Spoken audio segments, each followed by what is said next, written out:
I smile. This story contains sensitive content about cancer and its struggle. I remember when my aunt actually said that she went through cancer. Okay, she was diagnosed with cancer, but it was stage 0. Are you kidding me? I sat there listening to her ordeal as she cried when she was told that she had cancer stage 0. The family support for her was enormous. Meanwhile, I was diagnosed with stage 3 breast cancer, but she was the one with the attention.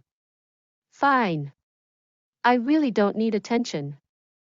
My aunt posted a picture of extra hair on her brush due to pills that the doctor gave her. I lost all my hair due to the latest strongest chemo. I had to get a port placed in my left arm, then later on my chest to have the chemo infused into my veins, then directly to my heart to be distributed to my entire body. She complained about 2 pills daily that she was prescribed. She joked about missing several doses. My aunt was complaining that when she touched something cold it was colder to her. I just simply lost the first layer of skin on my hands and feet. My stomach was discolored due to the chemo, and the skin on my face was slowly darkening. So please, spare me the details of your suffering. One day I awoke unable to walk.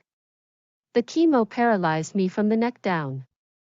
My aunt went on vacation, of course being careful not to touch anything cold, poor her. I forgot how to speak, I couldn't write, I couldn't recognize my family. I didn't remember having given birth to my daughters. On the other hand, my aunt was constantly on the phone with family members talking about her grievances.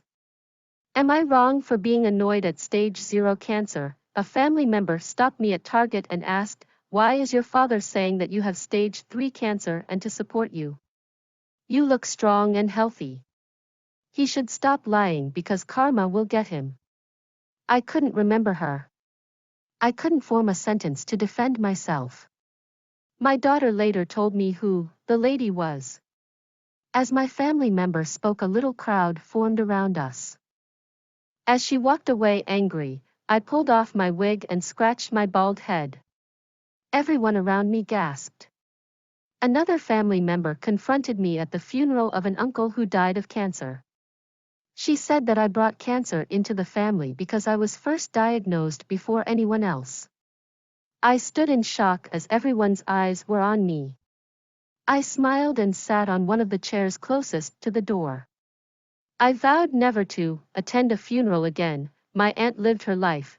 She was in her 60s, she had grandchildren, even great-grandchildren. I was 33 years old with a 3-year-old and an 11-year-old. She was happily married, but my husband left me once I was diagnosed. He said that he didn't sign up to live with someone battling cancer. Bitter isn't the word for this feeling. It's more of a, how dare you, type feeling. How dare you compare yourself to my anguish? Stage 3, I was told, comes back fiercer and fiercer until it takes your life. Stage 0 just puts your life in a cute perspective. Oh, let me spend more time with all my children, let me take that expensive vacation that I've been putting off. Let me finally take up my husband on that offer of downsizing our home and living in Florida. Stage 3 makes you take drastic decisions. Who will I be leaving my house to? How do I write a will? Should I start videos to give support to my daughters after I die? Or is that too much? Should I be placed in a hospice like the doctor suggested, or do I want my last days to be in my own home? But then again, I could scar my children. It makes you delete toxic people, it makes you appreciate laughter more often. It makes you realize the little things in life are just that, little, and not the end of the world. For months I couldn't bring myself to speak to my aunt, then it turned into years. I just saw her after 14 years at another funeral. I didn't want to attend, but 2 of my cousins were poisoned and both died.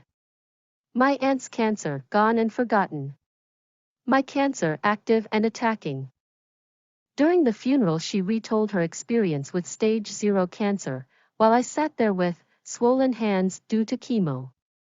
My hair gently falling over my white coat as family member after family member excused themselves to go over to my aunt and give her a pep talk.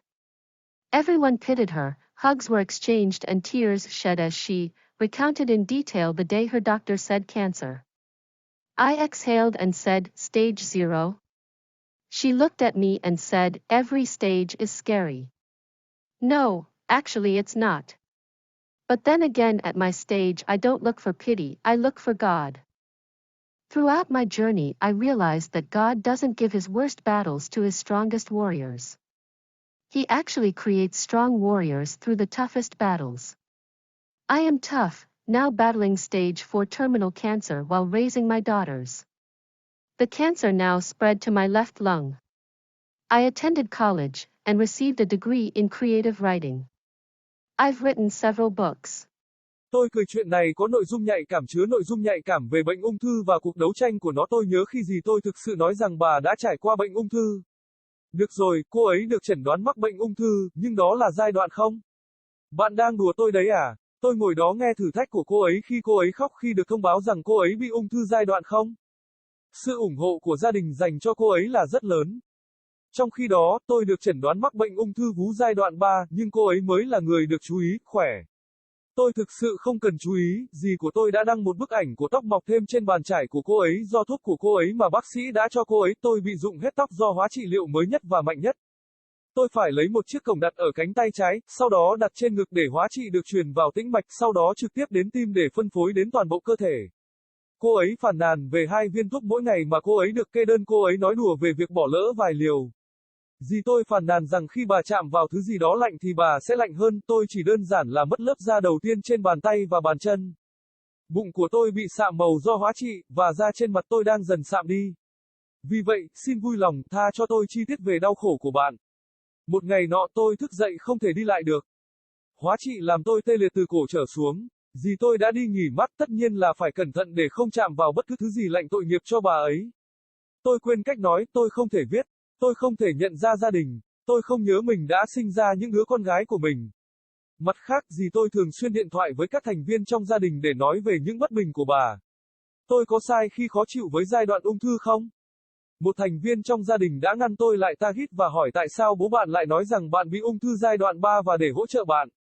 Bạn trông mạnh mẽ và khỏe mạnh. Anh ta nên ngừng nói dối vì nghiệp chướng sẽ cuốn lấy anh ta. Tôi không thể nhớ cô ấy. Tôi không thể hình thành một câu để bào chữa cho mình. Con gái tôi sau đó đã nói cho tôi biết ai người phụ nữ đã. Khi thành viên gia đình tôi nói, một đám đông nhỏ hình thành xung quanh chúng tôi. Khi cô ấy giận dữ bỏ đi, tôi gỡ tóc giả và gãi cái đầu chọc lóc. Mọi người xung quanh đều há hốc mồm. Một thành viên khác trong gia đình đối đầu với tôi trong đám tang của một người chú qua đời vì bệnh ung thư. Cô ấy nói rằng tôi đã mang ung thư vào gia đình bởi vì tôi đã được chẩn đoán lần đầu tiên trước bất kỳ ai khác. Tôi sững sờ khi mọi người đổ dồn ánh mắt vào tôi. Tôi mỉm cười và ngồi xuống một trong những chiếc ghế gần cửa nhất. Tôi thề sẽ không bao giờ lại tham dự một đám tang. Dì của tôi đã sống cuộc đời của mình, bà ấy ở tuổi 60, bà ấy đã cháu nội, thậm chí là chắt. Tôi đã 33 tuổi với một đứa trẻ 3 tuổi và một đứa trẻ 11 tuổi. Cô ấy đã kết hôn hạnh phúc nhưng chồng tôi đã bỏ tôi khi tôi được chẩn đoán. Anh ấy nói rằng anh ấy không đăng ký chung sống với một người đang chiến đấu với bệnh ung thư.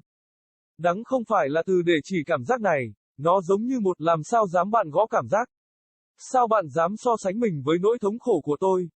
Giai đoạn 3 mà tôi đã nói sẽ trở lại khốc liệt hơn và khốc liệt hơn cho đến khi nó cướp đi mạng sống của bạn. Giai đoạn Zero chỉ đưa cuộc sống của bạn vào một góc nhìn dễ thương. Ồ, hãy để tôi dành nhiều thời gian hơn cho tất cả. Các con của tôi, hãy để tôi thực hiện kỳ nghỉ đắt tiền mà tôi đã bỏ dở. Cuối cùng, hãy để tôi tiếp nhận chồng tôi về lời đề nghị cắt giảm diện tích nhà của chúng tôi và sống ở Florida.